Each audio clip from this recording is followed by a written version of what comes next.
आपको यहाँ अपने लिए एक बेहतर उम्मीदवार चुनना है जो आपकी आवाज को उठा सके।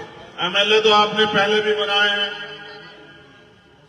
कई पार्टियों के बनाए हैं, लेकिन शायद आपने उस एमएलए को कभी विधानसभा में आपके हकों के लिए बोलते नहीं देखा होगा।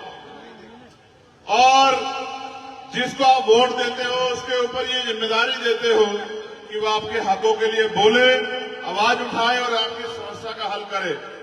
ये एरिया देख के ऐसा नहीं लगता कि ये वही दिल्ली है जिस दिल्ली में चारों तरफ हर चौक पे एक फोर्स का जवान या पुलिस का सिपाही खड़ा होके दिल्ली की रक्षा कर रहा है। साफ सुथरी दिल्ली, पीने के लिए बढ़िया पानी, अच्छी हवा, नाली की व्यवस्था शानदार। ऐसा लगता है दिल्ली में नहीं विदेश में, लेकिन वो अमीरों की दिल्ली है। ये मेरे और आपके जैसे गरीबों की दिल्ली है जिसको देख के ऐसा लगता है कि हम बिजनौर नगीना के किसी कोने में खड़े हैं। प्यारे साथियों, मैं आपसे कहना चाहता हूं कि आपको अपनी लड़ाई को लड़ने के लिए एक मजबूत कंधे की जरूरत है, मेरे जैसे कंधे की, जो मिट तो सकता है लेकिन झुक नहीं सकता, जो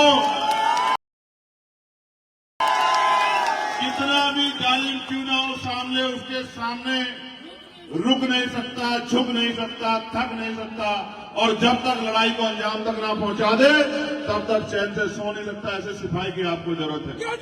मैं आपको इस बात से कहता हूं कि अरविंद कुमार जी के पीछे मैं, हमारी पार्टी, हमारे संगठन का एक एक आदमी खड़ा है। अगर आपने भाई अरविंद जी को आशीर्वाद दिया, उनके हाथों को मजबूत किया, इससे पहले मैं ये भी कहूंगा कि आप 100 रुपए का सामान खरीदोगे तो सामान को 4-5 बार पलट कर देखोगे कि ये सामान खराब तो नहीं है, ये सामान एक्सपायर तो नहीं हो गया है, ये सामान जितना ले रहा उतना पूरा है या नहीं है। लेकिन जब आप 5 साल का मुस्तकबिल तय करने वाली वोट डालने जाते हो तो एक बार नहीं सोचते जिसको वोट दे रहे हो कल इसको कहीं ढूंढ लोगे नहीं ढूंढ लोगे, ये आपकी कहीं मदद कर देगा नहीं कर देगा, आपकी आवाज उठा देगा नहीं उठा देगा, आपके लिए लड़ लेगा नहीं लड़ लेगा, आपकी परेशानी में कभी आपके साथ खड़ा होकर आपको अपने भाई अपने दोस्त होने का एहसास दिला देगा नहीं दिला देगा। और आप हमेशा कभी इसे जिताते आ रहे हो, कभी इसे जिताते आ रहे हो। मैं आपसे पूछना चाहता हूं मेरे गोकुलपुर के भाइयों और उनमें भी चमन पार्क के भाइयों, आप कब जीतोगे? यहां खड़े होने की स्थिति है क्या? आप में से एक आदमी ईमानदार से खड़ा होकर यहां बताओ कि यहाँ के स्मेल वो सांसों में घुटन पैदा कर रही है नहीं कर रही है? बताओ आप मुझे। क्यों ये यहाँ इंसान नहीं रहते क्या? कि यहाँ के लोगों को अच्छी हवा का अधिकार है या नहीं है? साफ पानी का अधिकार है या नहीं है? क्या ये लोग टैक्स नहीं देते हैं क्या? क्या ये इंसान नहीं है क्या?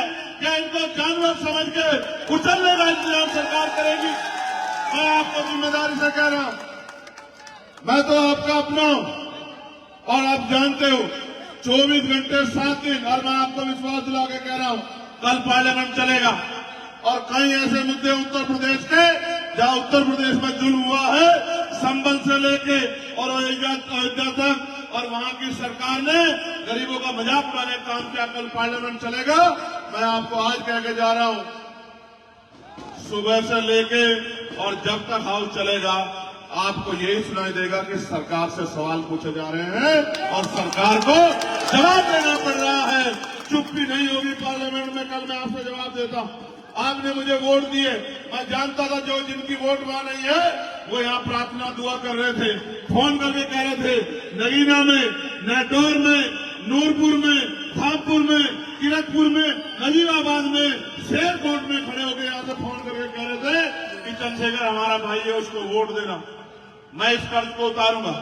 मगर मैं आपसे कहना चाहता हूं, जो बात मैं कह रहा था, आप वोट देते और भूल जाते हो। ये वोट हमारा हथियार, इसके अलावा क्या हथियार है हमारे पास? ये वोट हमारा हथियार। इस हथियार का प्रयोग अगर जज्बाती होके किसी की बातों में आके या किसी को हराने के लिए कर दोगे तो फिर आपकी तरक्की किसी भी कीमत पे सुनिश्चित नहीं हो सकती। जब तक आपका एमएलए विधानसभा में जाके आपकी सड़कों के लिए, बिजली के लिए, पानी के लिए, स्कूल के लिए, कॉलेज के लिए, यूनिवर्सिटी के लिए, अस्पताल के लिए, गंदगी के लिए, निकासी की परेशानी के लिए, रोजगार के लिए नहीं बोलेगा, सरकार आपको नहीं सुनेगी। और मैं आपको कहना चाहता हूं, आने वाला समय और खतरनाक है। जिस तरह पिछली सरकार में चिन्हित कर करके गरीबों, किसानों, मजलूमों, दलितों, पिछड़ों, मुसलमानों की बस्तियों को ये कह के हटाया गया कि यहाँ बुलडोजर चलेगा, क्योंकि ये अवैध बस्ती है जहां हम 50-50 साल से रह रहे हैं, जहां हम 40-40 साल से रह रहे हैं।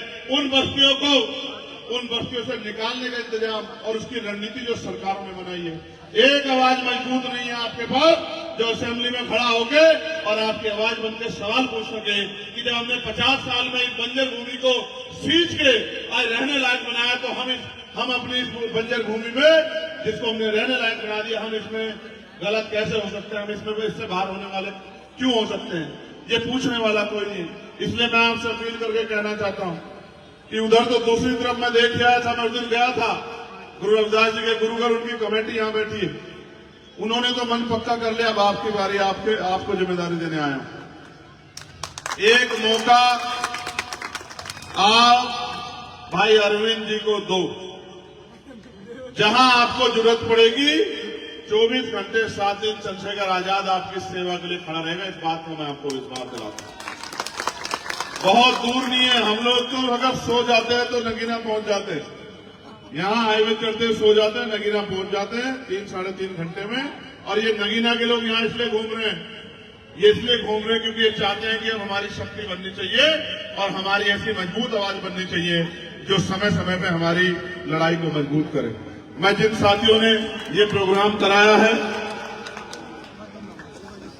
ये कुछ ज्वाइनिंग भी है, ये हमारे नेता सलीम अंसारी साहब इतने बड़े कागज लाते हैं, रब्बी लाते हैं, असलम अंसारी साहब, दिलशाद अंसारी साहब, सरताज अंसारी साहब, असलम अंसारी जी दूसरे, तनवीर अंसारी, इंसार अंसारी, अरशद अंसारी, इमरान मुल्ला जी, इमरान अंसारी जी, जाहिद अंसारी जी, तारिक अंसारी, नदीम अंसारी, अयूब अंसारी, सारे यहीं आ गए क्या, सानिम अंसारी, रिजवान अली, साहिद अंसारी, सोएब अंसारी, अनीस अंसारी, मोहम्मद अली अंसारी, मोहम्मद मुंसार, सलीम शेख, गुफरान अंसारी, इरफान अंसारी, रियासत भाई अंसारी, रईस प्रधान जी, परवेज कटारिया जी, मोइनुद्दीन सैफी जी, आसिम मलिक जी, नईम मलिक जी, निशान मलिक जी, अरशद मलिक जी, सलाउद्दीन मलिक जी, इरफान अंसारी जी, दिलशाद कुरैशी, सदाकत अंसारी, सोनू अलवी साहब, उवैस इकबाल जी, जमील मलिक, साकिब मलिक, सोहेब मलिक, दानिश मलिक, फरदीन मलिक, जुनैद मलिक, आप सबका मैं बहुत बहुत धन्यवाद करता हूं। आपको एक ही विश्वास दिला सकता हूं, आप जानते हैं मेरे किरदार को, क्या कभी किसी पे जुल्म हुआ तो चंद्रशेखर ने पीछे लाइन में खड़े होकर इंतजार किया, आगे बढ़ के सामने क्या, बताओ ईमानदारी से, पूरी जिम्मेदारी से बताओ, सामना किया या पीछे खड़े होकर इंतजार किया, बताओ। तो फिर एक मदद मेरी कर देना, मैं जानता हूं और हम तरीका भी जानते हैं, आप भी जानते हो कि हमारी जड़ें इतनी मजबूत है कि हम रात रात में बहुत कुछ बदल सकते हैं, जब जानते हो नहीं जानते हो।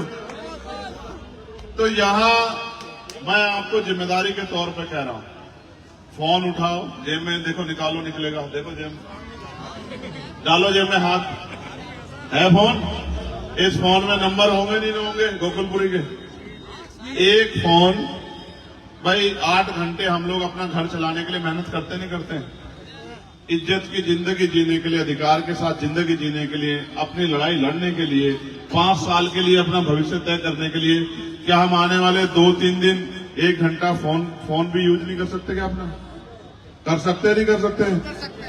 तो फोन निकाल के 1 घंटा गोकुलपुरी वालों को फोन करना कि इस बार वोट को इधर उधर नहीं डालना, इस बार क्या है हमारा निशान, इनको पूछ रहा हूं, क्या है निशान, क्या है निशान? नहीं, ये केतली कहां है, वो केतली दिखाओ, ये केतली है ना, सारी सरकार देख ली, अब की बात देख ली, ये केतली नहीं, अलादीन का चिराग है। क्या है देखो, ये बताओ। हमने मोदी जी से केतली छीन ली है, अब जब केतली नहीं होगी तो चाय पिला के जनता का बेवकूफ भी नहीं बना पाएंगे। ठीक है, अभी केतली छीनी, आगे चाय वाला कारोबार भी खत्म कर देंगे। ठीक है, फिर ये काम भी हम पे ही रहेगा, तो जनता का नुकसान भी नहीं कर पाएंगे। एक बात और कहनी, सुनो, ये भाजपा के लोग कह रहे हैं 500 रुपए का सिलेंडर देंगे, कह रहे हैं नहीं कह रहे हैं? और ये कह रहे हैं कि भाई हम 2500 रुपए महिलाओं को भी देंगे, कह रहे हैं ना। मैंने इनसे अभी पूछा, नहीं अभी की सुन लो, छोड़ दो पुरानी। मैंने इनसे पूछा भाई उत्तर प्रदेश की जनता ने तो आपकी सरकार बना रखी, उनको दे दो 500 का सिलेंडर, वहां की महिलाओं को दे दो 2500 रुपए, हरियाणा वालों ने अभी ताजी बने उनको दे दो, उत्तराखंड वालों को दे दो, मध्य प्रदेश राजस्थान वाले दे दो। इनको देना कुछ नहीं है, इनका बस चले तो ये हमारी रोजी रोटी भी बंद कर दे और ये हमारे सांस लेने का अधिकार भी छीन ले। इनका इलाज परमानेंट करना पड़ेगा, इसलिए बहादुर लोगों की जरूरत है। और बहादुर लोगों में से एक अरविंद कुमार आपके बीच में है। दोनों हाथ उठा के भाई अरविंद को आशीर्वाद देके ये विश्वास दिला दो कि इस बार आप अपनी वोट से ताकत बनाएंगे और अपने भाई चंद्रशेखर आजाद को लड़ाई लड़ने की हिम्मत दोगे, नहीं दोगे बताओ? भाई चंद्रशेखर आजाद की बातों पर ध्यान दें और उन्हें मजबूत बनाएं। वीडियो को ज़्यादा से ज़्यादा शेयर करें, लाइक करें, चैनल को सब्सक्राइब जरूर करें। जय भीम, जय भारत, जय मंडल, जय कांसी राम। जब तक बहुजन समाज एक रहेगा तब तक हमारा कोई कुछ नहीं बिगाड़ सकता। जय भीम।